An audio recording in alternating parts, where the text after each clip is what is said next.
Exactly. So it's probably question number 6.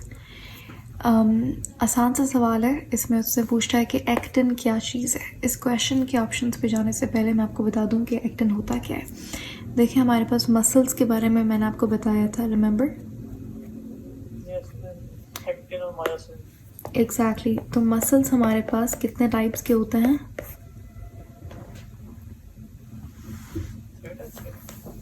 3। Good. कौन कौन से? Smooth muscles, skeletal muscles and cardiac muscles. ठीक है। अब मुझे जल्दी से बताएं कि इनमें से कौन से वॉलंटरी हैं और कौन से इनवॉलंटरी।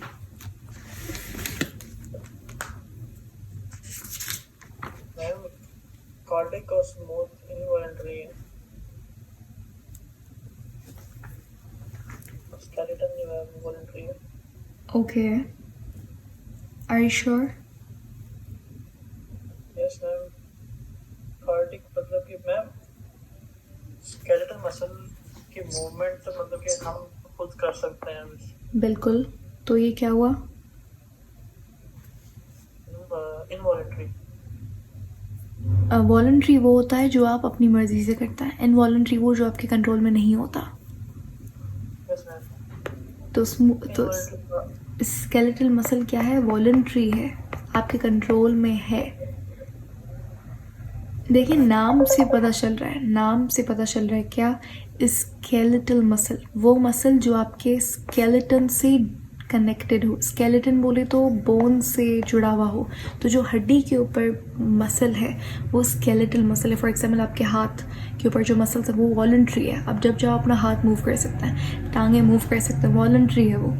स्मूथ मसल्स, जितने भी आपके ऑर्गन्स हैं वो स्मूथ मसल से बने हुए हैं, उनकी मूवमेंट आपके कंट्रोल में नहीं है, वो इनवॉलंटरी है।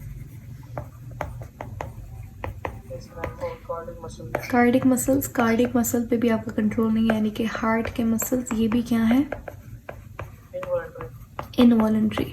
अब मसल के अंदर मसल कॉन्ट्रैक्शन की जब बात आती है तो उसके लिए कुछ चीज़ें इंपॉर्टेंट होती हैं, जैसे कि कुछ प्रोटीन्स ज़रूरी होते हैं, कुछ आयन ज़रूरी होते हैं। आयन्स में से कैल्शियम आयन बहुत ज़रूरी होता है मसल कॉन्ट्रैक्शन में। कैल्शियम आयन के बगैर मसल कॉन्ट्रैक्शन हो ही नहीं सकती। ठीक है। इसके अलावा ATP भी रिक्वायर्ड होता है मसल कॉन्ट्रैक्शन में। ठीक है। इसीलिए मसल के अंदर माइटोकॉन्ड्रिया ज़्यादा होता है, मसल सेल्स के अंदर माइटोकॉन्ड्रिया ज़्यादा है, क्योंकि एनर्जी रिक्वायर्ड होती है मसल कॉन्ट्रैक्शन के लिए। अच्छा, अब ये जो प्रोटीन है, यहाँ पर हमारे पास 2 तरीके का प्रोटीन मेनली एक एक्टिन और एक मायोसिन। ये दोनों मसल कॉन्ट्रैक्शन में हेल्प करवाते हैं, इसीलिए इनको हम कहते हैं कॉन्ट्रैक्टाइल प्रोटीन। ये आपने याद रखना है। ये याद रखना है कि कौन से 2 proteins are called as contractile protein, तो एक्टिन और मायोसिन। जब एक्टिन और मायोसिन आपस में मिलते हैं तो मायोसिन ब्रिज बनती है और फिर मसल कॉन्ट्रैक्ट करता है। जैसे ये दोनों अलग होते हैं, इनका कॉन्टैक्ट ख़त्म होता है तो मसल रिलैक्स करता है, मसल कॉन्ट्रैक्शन बंद हो जाती है। अच्छा, एक्टिन मायोसिन के अलावा भी और भी प्रोटीन्स होते हैं, लेकिन वो मेन नहीं होते, वो ऑफ कोर्स हेल्प कर रहे होते हैं, असिस्ट कर रहे होते हैं मसल कॉन्ट्रैक्शन में। उनका नाम क्या है? ट्रोपोनिन और ट्रोपोमायोसिन। ट्रोपोमायोसिन तो हार्ट मसल में भी होता है ना? ये सारे के सारे प्रोटीन्स आपको हर मसल में मिलेंगे। ठीक है। स्मूथ मसल में भी, स्केलेटल मसल में भी और कार्डिक मसल में भी। हाँ, एक डिफरेंस ये होता है कि जो ट्रोपोनिन है वो स्मूथ मसल में नहीं होता, सिर्फ और सिर्फ ट्रोपोनिन स्मूथ मसल में नहीं होता। इसकी जगह पे एक और प्रोटीन होता है, कैलमोड्यूलिन। ये स्मूथ मसल में ट्रोपोनिन नहीं होता। बाकी ये चारों के चारों स्मूथ में भी होता है, स्केलेटन में भी होता है, कार्डिक में भी होता है, लेकिन स्मूथ मसल में ट्रोपोनिन की जगह पे कैलमोड्यूलिन होता है। ये आईमेट के लिए इंपॉर्टेंट नहीं है, ये आपको याद करने की नाम ज़रूरत नहीं है। ये जस्ट मैंने इन्फॉर्मेशन के लिए आपको बता दिया। तो आपने इन दोनों का नाम भी याद रखना है, ये दोनों भी मसल कॉन्ट्रैक्शन में हेल्प करवाते हैं। समझ आ गया? अब हम क्वेश्चन को सॉल्व करते हैं। चलें, तो यहाँ पे ये कह रहा है कि भाई एक्टिन जो है वो क्या है, वो एक न्यूरोट्रांसमीटर है जो कि मोटर न्यूरॉन यूज़ करता है, यूटिलाइज यानी कि यूज़ करता है। मोटर न्यूरॉन क्या है, हमने लास्ट लेक्चर में पढ़ा था, बताएं।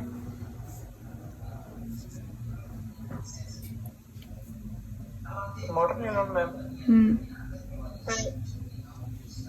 मैम एक तो सेंसरी न्यूरॉन ना वो Yes. मैसेज कन्वे करता है, मतलब कि कन्वे मैसेज लेके जाता है ब्रेन तक, और ब्रेन से जो वापस मैसेज लेके आता है मोटर न्यूरॉन लेके आता है।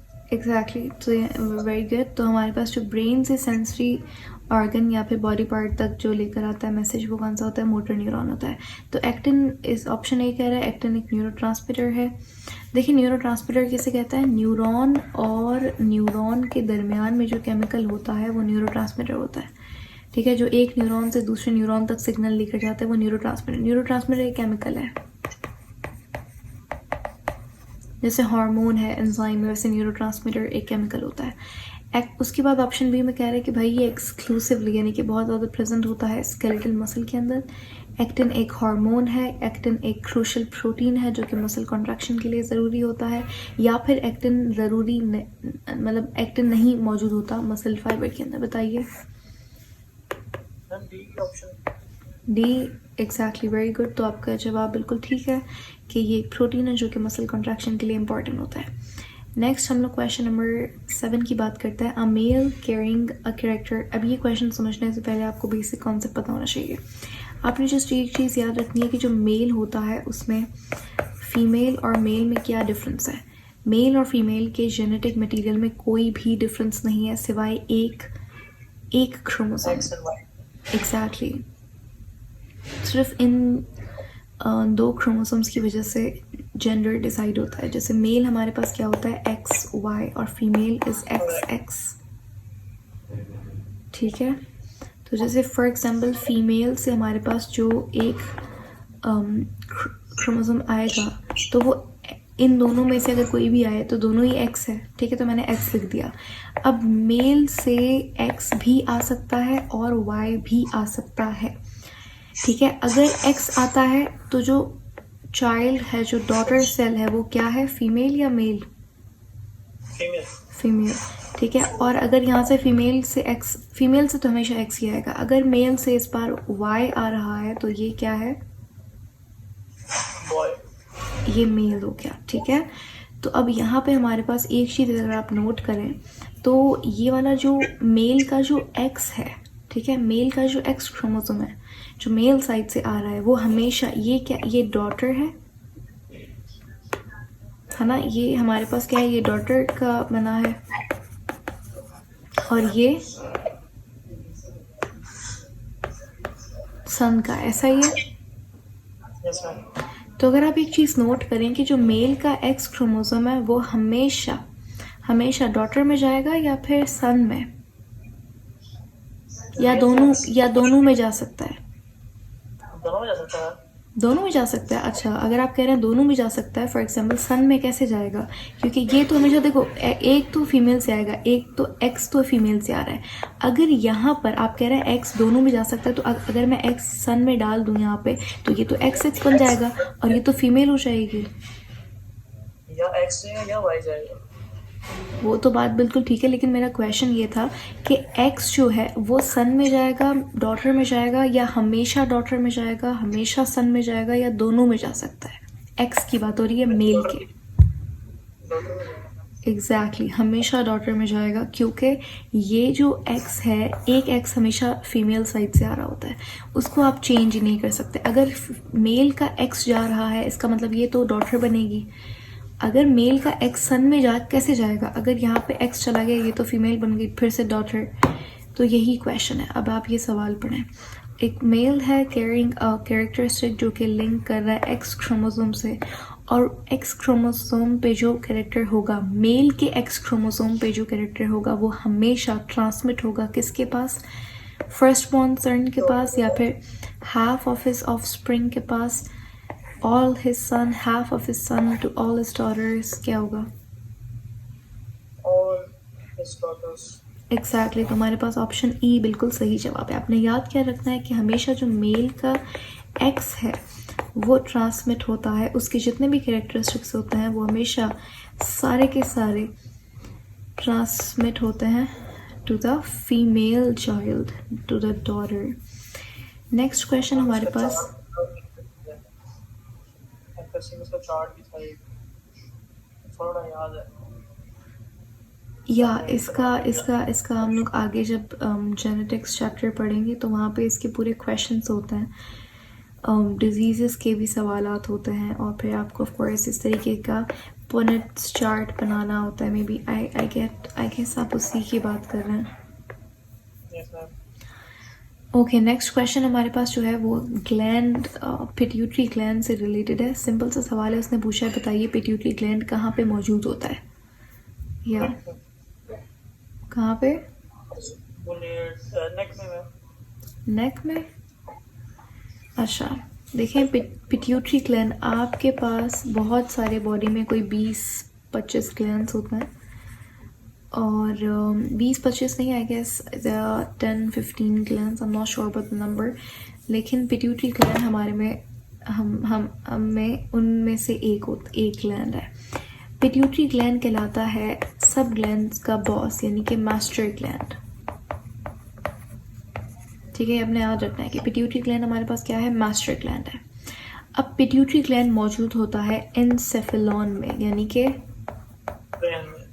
ब्रेन में, ब्रेन के बेस पे. ठीक है, आपका जो ब्रेन होता है, ब्रेन के बिल्कुल बेस पे पिट्यूटरी ग्लैंड मौजूद होता है.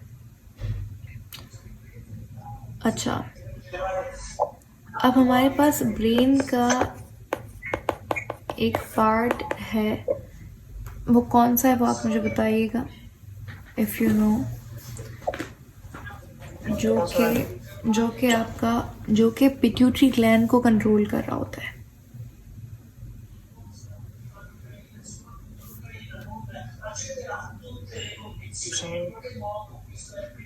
चौकड़ी को नोट पता है. Exactly. Cranial ma'am. No, cranial का मतलब तो ब्रेन ही हो गया ना, या फिर ब्रेन से related. Cranium, basically cranial word जो है ना वो निकला है क्रेनियम से, और क्रेनियम हम यूज करते हैं स्कल के लिए.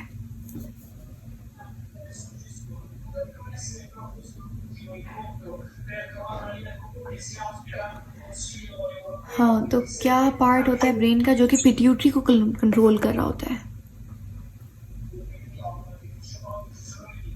हाइपोथैलेमस. Okay, it's okay. चले, हाइपोथैलेमस हमारे पास कोई बुक्स हाइपोथैलेमस को मास्टर ग्लैंड लिखती हैं, कोई बुक्स पिट्यूटरी ग्लैंड को मास्टर ग्लैंड लिखती हैं. ठीक है, अब मास्टर ग्लैंड जो है वो पिट्यूटरी को कंसिडर किया जाता है. ज़्यादातर बुक्स के अंदर, इंटरनेशनल बुक्स के अंदर पिट्यूटरी को ही मास्टर ग्लैंड लिखा हुआ होता है. तो पिट्यूटरी हमारे पास कहाँ पे होता है, बेस ऑफ द ब्रेन पे, बिल्कुल हाइपोथैलेमस के नीचे की तरफ पिट्यूटरी ग्लैंड होता है. ठीक है, जैसे फॉर एग्जांपल ये हाइपोथैलेमस है, यहाँ पे ये पिट्यूटरी है. पिट्यूटरी बहुत छोटा सा इस तरीके से पी लाइक ग्लैंड होता है, और इसका साइंटिफिक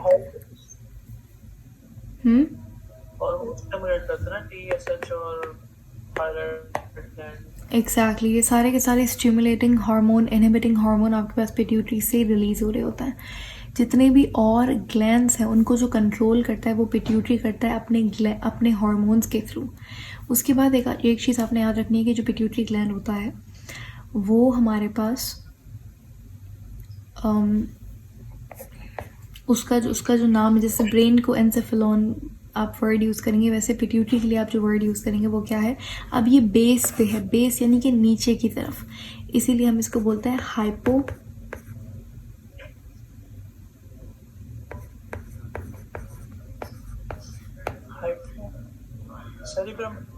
सेरिब्रम नहीं, सेरिब्री, हाइपोफाइसिस सेरिब्री बोलते हैं इसको, हाइपोफाइसिस.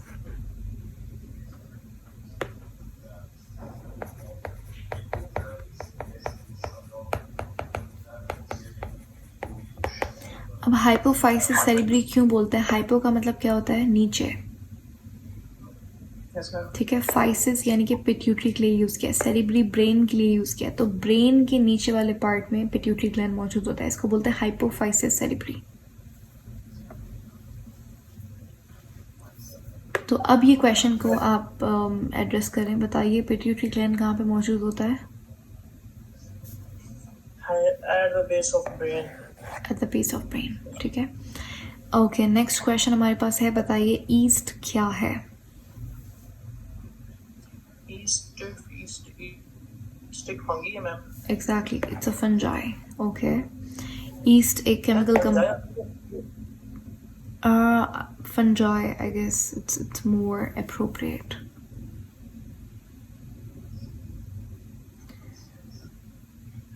ओके, ये केमिकल कंपाउंड नहीं है, ये रिसेंटली डिस्कवर्ड वायरस भी नहीं है, प्रायन भी नहीं है, पर्टिकुलर टाइप ऑफ बैक्टीरिया भी नहीं है। अच्छा, प्रायन क्या होता है? बैक्टीरिया तो आपको पता है, वायरस पता है, प्रायन क्या होता है? देखिए, दुनिया का सबसे सिंपलेस्ट ऑर्गेनिज्म जो कि बॉर्डर लाइन पे है, उसे हम क्या कहते हैं? वायरस। और virus itself is made from what? Virus किससे बना हुआ होता है? वायरस सिर्फ दो चीज़ों से बना हुआ होता है, एक जीनोम बोले तो डीएनए या फिर आरएनए, दोनों में से एक चीज़। जैसे हमारे अंदर डीएनए होता है, हर किसी के अंदर, प्रोकैरियोटिक हो, बैक्टीरिया, यूकैरियोटिक, कुछ भी हो, हम सबके अंदर जो बेसिक फंडामेंटल हेरिडिटी मटेरियल है वो डीएनए है। लेकिन वायरस के अंदर ऐसा नहीं होता। वायरस के अंदर डीएनए भी हो सकता है, आरएनए भी हो सकता है, तो हमने जीनोम लिख दिया। और दूसरा इसके बाद होती है प्रोटीन की कोटिंग, जिसको कैप्सिड बोलते हैं। ये वायरस का स्ट्रक्चर होता है। पूरी जैसे हमारे बॉडी के अंदर कितना कॉम्प्लिकेटेड स्ट्रक्चर है, बोन, मसल, टेंडन, लिगामेंट्स, पता नहीं क्या क्या। वायरस के पास सिर्फ और सिर्फ जीनोम और प्रोटीन की बनी हुई कैप्सिड कोट होती है, ठीक है।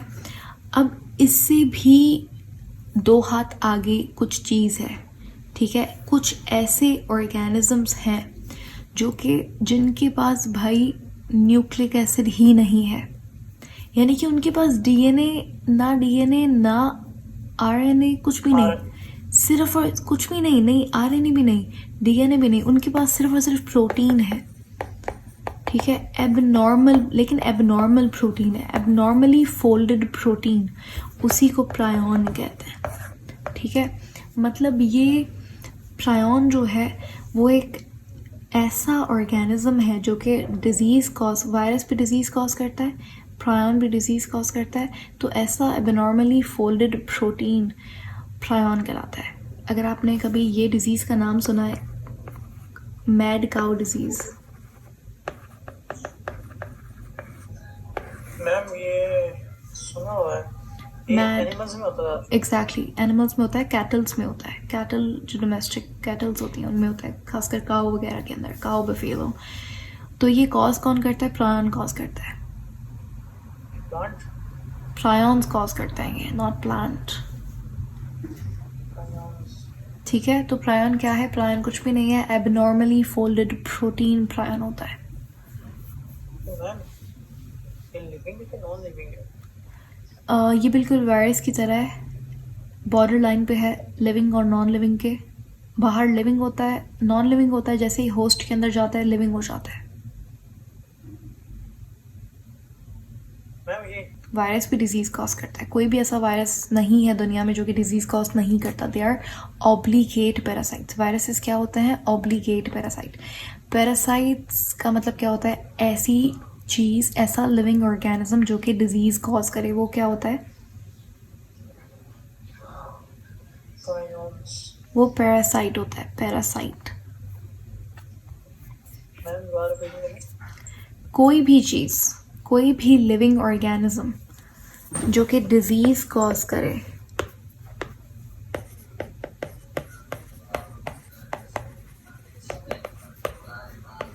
disease causing agent, living agent called parasite. इसको क्या बोलते हैं? पैरासाइट बोलते हैं। तो वायरस भी क्या है? पैरासाइट है। ऑब्लिगेट पैरासाइट यानी कि करेगा ही करेगा डिजीज कॉज। प्रायन भी एक पैरासाइट है, ठीक है, clear. Yes ma'am. Next question है हमारे पास। इस क्वेश्चन को एक्सप्लेन करने से पहले I want to tell you something else. देखिए हमारे पास जो फीमेल गैमेट होता है जिसको हम ओवम कहते हैं, ठीक है, और जो मेल गैमेट होता है जिसको हम स्पर्म कहते हैं। स्पर्म का दूसरा नाम है स्पर्मेटोजोन। तो अगर कहीं पे स्पर्मेटोजोन लिखा हुआ है तो कंफ्यूज नहीं होइएगा, कोई मुश्किल बात नहीं है, सेम ही चीज़ है। स्पर्म स्पर्मेटोजोन एक ही बात है, ठीक है। ओवम ओवा एक ही चीज़ है, कोई डिफरेंट चीज़ नहीं है, ठीक है। तो अब जब हमारे पास ये दोनों गैमेट्स मिलते हैं तो ये प्रोसेस को हम क्या बोलते हैं? फर्टिलाइजेशन। और इसकी रिजल्ट में जो हमें हमारे पास जो सेल फॉर्म होता है उसे क्या कहते हैं?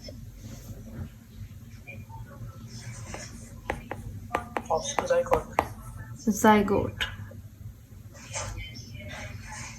ठीक है। और यही जाइगोट फिर फर्दर डिवीजन करता है। अब ये जाइगोट क्या करता है? माइटोसिस करता है। क्या करता है? माइटोसिस। और माइटोसिस कर कर कर कर पूरा एक लिविंग ऑर्गेनिज्म बन जाता है, ठीक है। अब यहाँ पे एक चीज़ आप, अब ये जाइगोट है, फिर ये फीटस कहलाएगा, फिर ये एम्ब्रियो कहलाएगा, फिर ये फीटस कहलाएगा, depending on the time period. अच्छा, उससे पहले एक और चीज़ आपने याद रखनी है कि ओवम और स्पर्म ये दोनों हमारे पास क्या हैं? गैमेट्स। तो गैमेट्स क्या हैं? डिप्लॉइड या फिर हैप्लॉइड?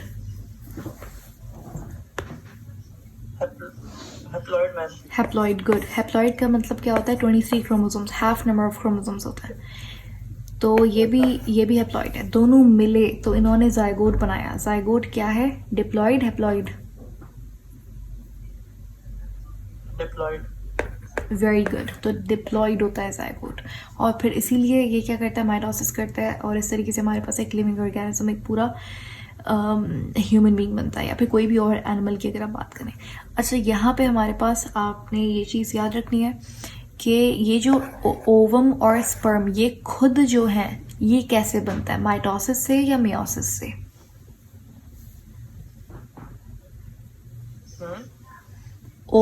अगर मैं आपसे क्वेश्चन करूँ, द फॉर्मेशन ऑफ गैमेट्स वो कैसे होती है? ओवम और स्पर्म खुद कैसे बनता है? माइटोसिस से, मियोसिस से? माइटोसिस से। पक्की बात है, माइटोसिस से बनता है। मियोसिस से। Are you sure? Yes ma'am. कैसे? ये नहीं पता मैम। इफ़ यू रिमेंबर, मैंने ये आपको टॉपिक एक्सप्लेन मैंने ये आपको टॉपिक एक्सप्लेन किया था कि स्पर्म फॉर्मेशन कैसे होती है, ओवम फॉर्मेशन कैसे होती है, not in detail but just थोड़ा सा ओवरव्यू था उस बारे में। और हमने देखा था कि जितने भी गैमेट्स हैं वो हमारे पास क्या करते हैं?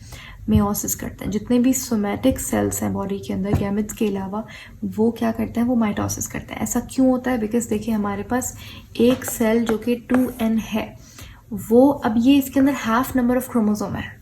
तो थोड़ा सा दिमाग लगाएं, आपको पता चल जाएगा ये हाफ नंबर ऑफ क्रोमोसोम कैसे हुआ। हाफ नंबर कब होता है? मियोसिस में, माइटोसिस में?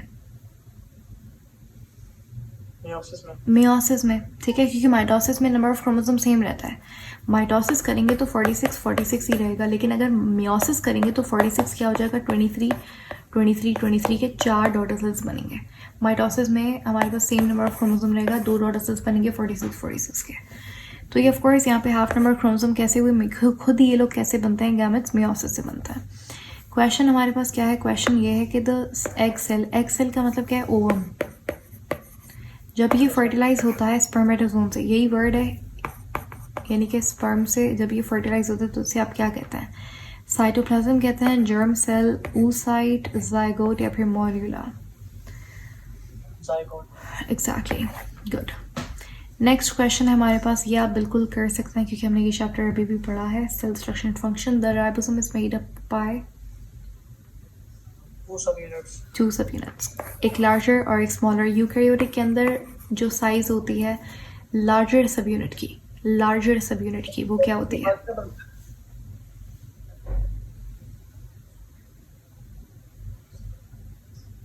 मैम जी, जाइगोट के बाद क्या बनता है? ज़ायगोट के बाद हमारे पास फर्दर डिवीजन होती है और फिर यहाँ पे एम्ब्रियो फॉर्मेशन होती है एंड देन फीटस फॉर्मेशन होती है। सो या foetus is the last stage.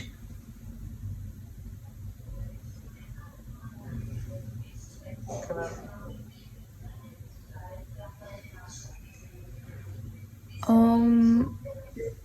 इसको मैं कंफर्म करती हूँ कि फीटस पहले होता है या एम्ब्रियो पहले होता है।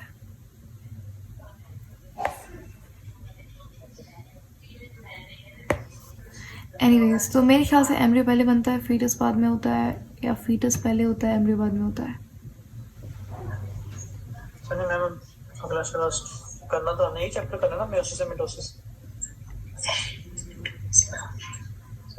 या I think about it and खैर वहाँ पे ये जो आपके पास ये जो डेवलपमेंट आता है, ये हमारे पास इसके लिए जो चैप्टर है वो है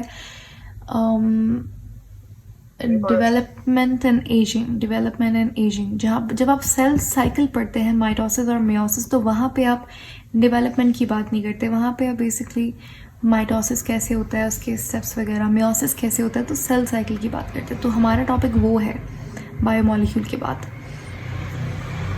तो ये भी एनीवेज वील स्टडी दिस, अगर yeah, I hope we could study this. Anyways, coming back here, my question was कि यूकैरियोटिक के अंदर हमारे पास लार्जर सब यूनिट का साइज क्या होता है? यूकैरियोटिक में Yeah, exactly. तो ये 40s smaller, 60s larger, total 80s होता है। प्रोकैरियोटिक के अंदर क्या होता है? 30 and 50। या ठीक है, टोटल 70s होता है, स्मॉलर 30, लार्जर 50। नेक्स्ट क्वेश्चन हमारे पास इंटरफेस के हवाले से, मैंने आपको बताया था इंटरफेस क्या होता है। जो देखिए हमारे पास जब सेल डिवीजन की बात आती है तो सेल डिवीजन में हमारे पास 2 स्टेप्स होते हैं। एक होता है इंटरफेस। इंटरफेस बेसिकली वो प्रेपरेशन फेस है, जब सेल अपने आप को प्रिपेयर कर रहा होता है डिवीजन के लिए। सेकेंड हमारे पास होता है एम फेस। एम फेस का मतलब क्या है? माइटोसिस या फिर मियोसिस। माइटोसिस भी हो सकता है, मियोसिस भी हो सकता है। यहाँ पर सेल असल में डिवाइड करता है, यहाँ पे सेल अपने आप को प्रिपेयर कर रहा होता है। फॉर एग्जाम्पल, आप कहीं घूमने जाते हैं, you are going on a picnic या फिर टूर या फिर वेकेशन, व्हाटएवर। लेकिन पहले आप क्या करता है? You pack your bag, you manage your luggage वगैरह, everything, so you prepare for the trip. तो वैसे ही सेल डिवीजन करने से पहले प्रिपेयर करता है, तो वो इंटरफेस में करता है। फिर एक्चुअल डिवीजन कहाँ पे होती है? एम फेस में होती है। ठीक है, तो इंटरफेस में क्या होता है? प्रिपरेशन होती है इंटरफेस की। फिर अपने एक इंटरफेस एक पूरा साइकिल है, इसमें अपने फिर इसके स्टेप्स होते हैं, जैसे G1 फेस, S फेस और G2 फेस। ये 3 इसके स्टेप्स होते हैं इंटरफेस के। और यहाँ पर एम फेस के अंदर क्या है? माइटोसिस भी हो सकता है और मियोसिस भी हो सकता है। अगर माइटोसिस है तो उसकी 4 फेस हैं, प्रोफेस, मेटाफेस, एनाफेस, टीलोफेस। अगर मियोसिस है तो उसके अंदर मियोसिस 1, मियोसिस 2, ये हम लोग पढ़ेंगे माइटोसिस मियोसिस वाले चैप्टर में। लेकिन इंटरफेस आपको याद रखना है, इसके अंदर G1 face, S face, G2 face होता है।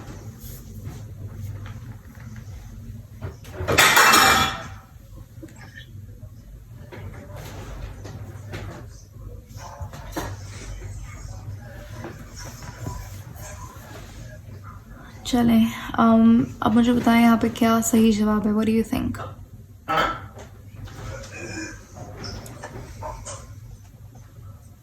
इंटरफेस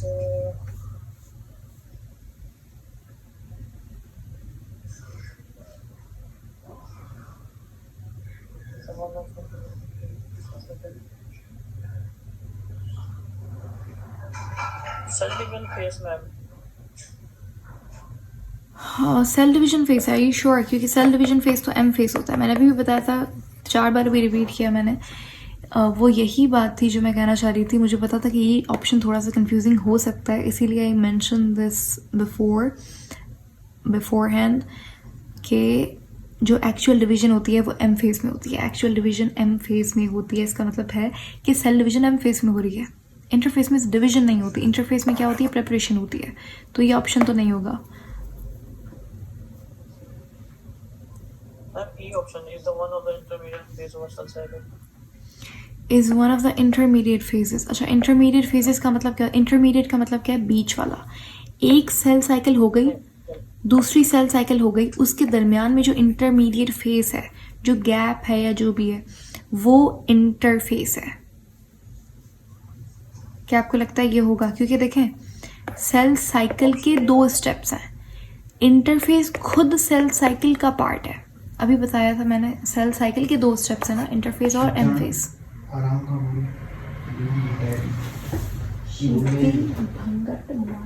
कुत्तों और लोगों ने लड़ाई भी कर की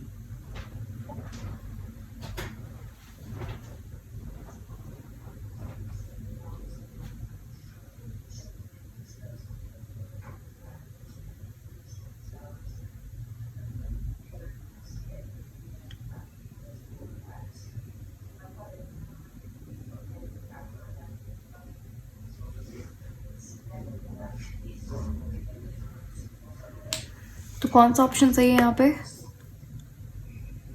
option A ma'am. Option B. Option A कैसे? साइटोप्लाज्म की डिवीजन।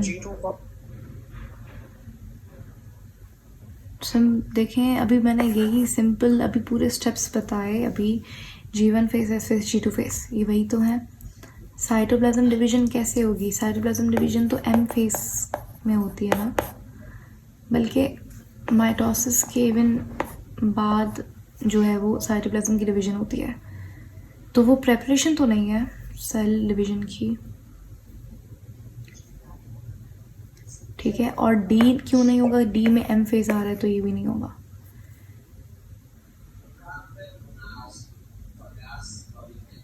इंटरफेस में G1 होता है, S1 और G2 फेस होते हैं। एग्जैक्टली। Okay ma'am.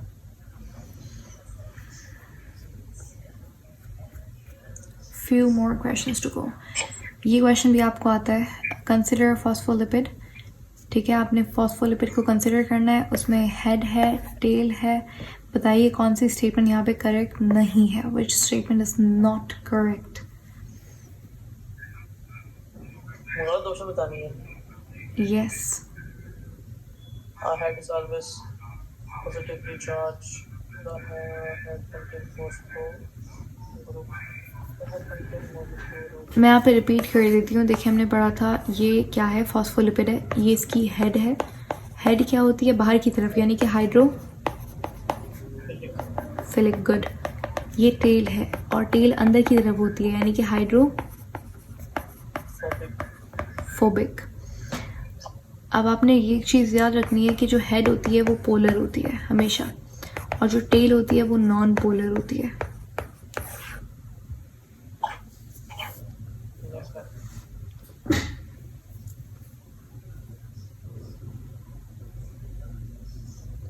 ठीक है। और जो हेड होती है उसके ऊपर चार्ज भी होता है,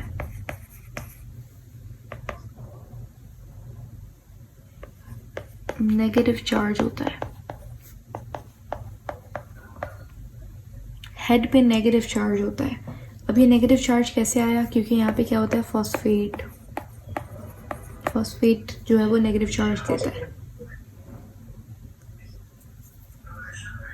ग्लिसरॉल होता है ना इसमें। बिल्कुल, ये वही सेम है, लिपिड वाला स्ट्रक्चर ही है। देखें हमारे पास हेड में, मैं आपको बता देती हूँ, मैंने बताया भी था ऑलरेडी कि आपके पास फॉस्फोलिपिड के अंदर जो हेड होता है, हेड में क्या क्या चीज़ें होती हैं? एक आपके पास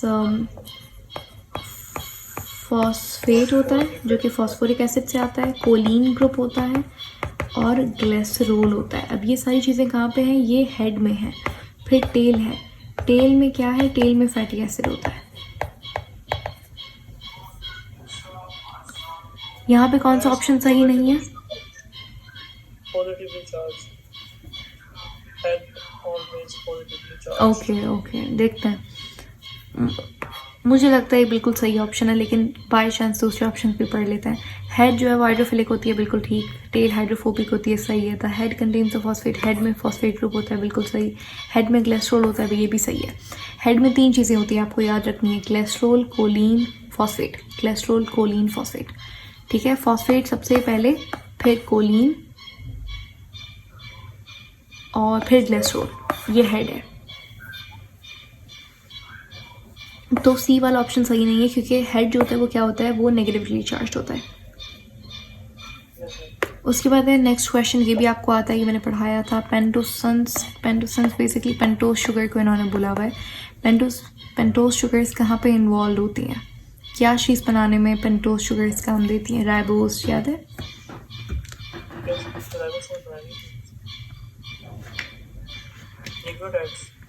एग्जैक्टली, तो सही जवाब क्या है? न्यूक्लियोटाइड्स। गुड। नेक्स्ट क्वेश्चन हमारे पास, रेट्रोवायरस क्या होता है? अब इस क्वेश्चन पे जाने से पहले मैं बता दूं रेट्रोवायरस किसे कहते हैं। देखें, मैंने आपसे कहा था कि कुछ वायरसेस ऐसे होते हैं जिनके पास जेनेटिक मटेरियल कैसा होता है, आरएनए होता है।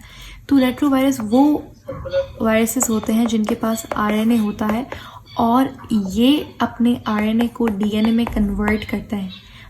देखें, मैंने प्रोसेस बताया था आपको, डीएनए को आरएनए में कन्वर्ट करने को क्या कहते हैं हम? ट्रांसक्रिप्शन। अगर मैं बोलूँ कि आरएनए टू डीएनए को क्या कहते हैं? गाड़ी जब पीछे जाती है तो हम क्या कहते हैं? रिवर्स में जा रही है। तो उसी तरीके से जब आरएनए डीएनए में जाएगा, इसी प्रोसेस को उल्टा कर देंगे, तो ये रिवर्स ट्रांसक्रिप्शन बोल सकते हैं इसको। तो रेट्रोवायरसेस क्या करते हैं? रिवर्स ट्रांसक्रिप्शन करते हैं। इनके पास एंजाइम होता है रिवर्स ट्रांसक्रिप्टेज, एज आ गया लास्ट में एंजाइम में। ये अपने आरएनए से डीएनए बनाते हैं, ठीक है, रिवर्स ट्रांसक्रिप्शन करते हैं। तो बताइए अब कौन सा ऑप्शन सही है यहाँ पे? रेट्रोवायरस क्या है? इनएक्टिवेटेड वायरस है, या फिर देखें दूसरा